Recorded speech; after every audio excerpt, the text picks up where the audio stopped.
Hi everyone, happy early Mother's Day. Today I'm going to be talking about my favorite animated mother and her animated film, Mrs. Brisby from The Secret of NIMH.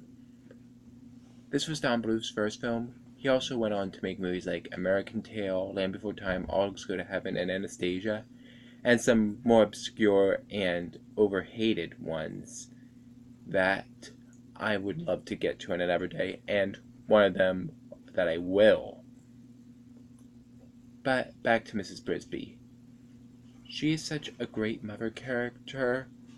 The fact that her main motivation is to save her son Timmy from the plow, but also not wanting to move him because he's sick, so finding a way that it has to be done and going to the ends to find a way that she can get him out safely and not avoid and avoid having him killed from either the plow or his pneumonia. She always gets herself into dangerous situations, and she is terrified. She isn't fearless or I'm not afraid. She's timid, she's shaking, but she still perseveres. That's real strength. She's terrified of the great owl, understandably being a mouse, and the idea of drugging a cat later on in the film, which may be a mild spoiler, but at the same time, she willingly goes into situations such as the one with the cat that I previously mentioned and getting involved with the rats of NIMH.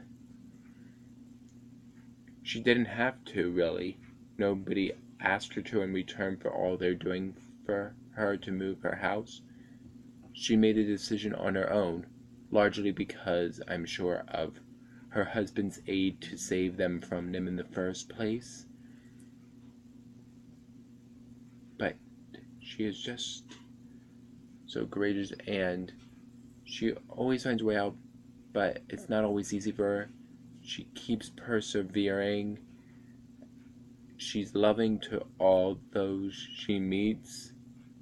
She has a tough side, though, and she shows true courage at the end with a beautiful metaphor for it, that with a stone amulet. This movie just has a wonderful message about courage. It isn't fearlessness at all times. It's going along when you are terrified, because anybody that would have been in her situation would be scared out of their mind. But sometimes a good heroine has some real weaknesses, either physically or character-wise. Really more physically for Mrs. Brisby. There's a lot of times she's working against her limitations. So it's easy to see why she's seen as one of the most kick-butt animated mothers from any film. And she's one of the best things about this movie. One of. There's so much more to this movie. The storyline is so mature, and it goes into some areas like animal testing with a scene that's really intense for a movie. Don Bluth was trying for a PG rating. It got a G rating because it was the 80s and it was a cartoon. Gotta be G rated, right? Why don't we put it on PBS while we're at it? Forgive my sarcasm, but yeah, this isn't a movie for young kids. Maybe 7 or 8 can handle it. If you're younger, if you have younger kids, watch it first. You know them better than I do, obviously. But that really is one other thing I enjoy. It doesn't talk down to its audience. It has a lot of twists and turns. There's always some peril, but it's always fun to see how she's going to come out of it, and it just makes you love her character more. The animation for this film is magnificent. some of it is more plain, like with the Brisby residence, where we have the normal furniture, some cloths, but still good details on them. It would seem like the rodent version of a simple cottage. Now, when we're going into the rose bush, or earlier on in Mr. Aegis's laboratory, we're seeing some interesting machinery or other decoration here and there.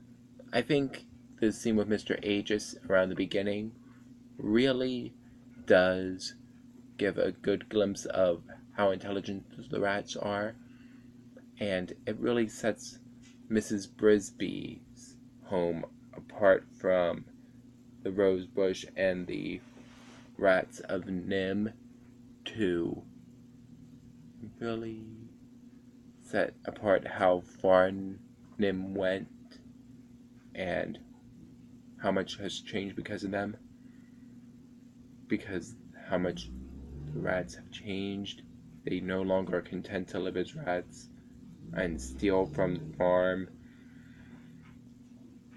It's just so fascinating. The animation is never too cartoonish, but it's anthropomorphized enough to be human, but it's not like Looney Tunes or anything like that would take away from the tone. And then the animals are much more realistic, especially around the scene of NIMH or Dragon and the Great Owl are also more realistic to set them apart, make them more threatening and ominous. Every little background or location in this film is just so nice to look at and beautiful, making the animation one of the highlights of an already great film. And thirdly, the characters, other than Mrs. Brisby, are really strong. Jeremy might seem a bit annoying at first, and I know I have talked badly about some comic relief that is clumsy or goofy, but in this film it really works. He's voiced by Dom DeLuise, who I have an admitted bias against. All his characters I just love. But he's also so eager to help and find love. And some of the situations he gets himself into are pretty funny. Like when Annie Shrew ties him up at one point in the film. Mr. Aegis is an old mouse who also came from NIMH, like Justin, the other rats, and Jonathan Brisby. And he's old, and he usually makes medicines and other solutions for the rats and for the other mice in the field. He is very crotchety, but we also see later on he has a soft spot when something really bad happens. Not spoiling what? I've already spoiled enough in regards to the part with Dragon the cat. Justin is another great character who's supposed to be a leader, and he's strong, he's a good warrior and a strong hero, but he has a sense of humor too. He has some great replies, especially to the villain Jenner at one point. Jenner's like, "We were just talking about you." That's refreshing, Jenner. Usually you're screaming about us. I admit to using that line a lot. Well, not a lot, but thinking it a lot at least. Jenner is a really intimidating villain. He has the intelligence of the other rats, but an animalistic and barbaric nature, often making him a real threat. That he's bloodthirsty but clever enough to mask it, making a very intimidating villain. Auntie Shrew is pretty much a counterpart to Mr. Aegis in the sense that both are very a little stuck on themselves, maybe easily offended for Auntie Shrew's case, getting annoyed easily. That's the biggest one there. But she's more of a busybody than Age is. But some of her reactions are pretty funny.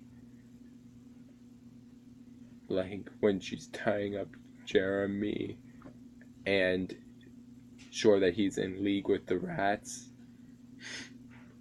Other characters like the children or the Great Owl don't have a lot of screen time, but most of them do have a real impact, especially the Great Owl. He's really well animated, and with the voice of John Hurt, he has this. Well, I think it's John Hurt anyway. I'm not positive.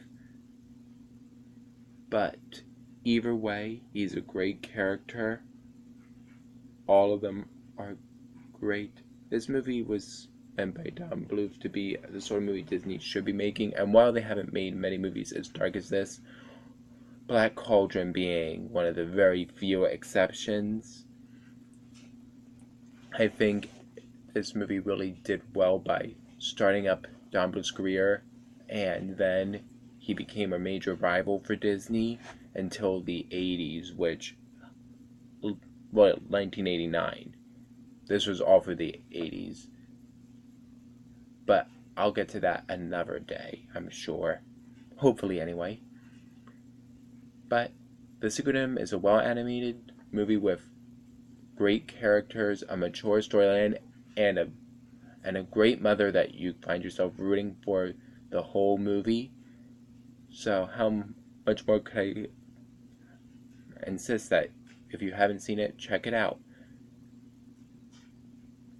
Thank you again for watching. Please let me know your favorite mothers from animated films. And if you have an animated film you want me to review, please leave in the comments. Until then, see you later.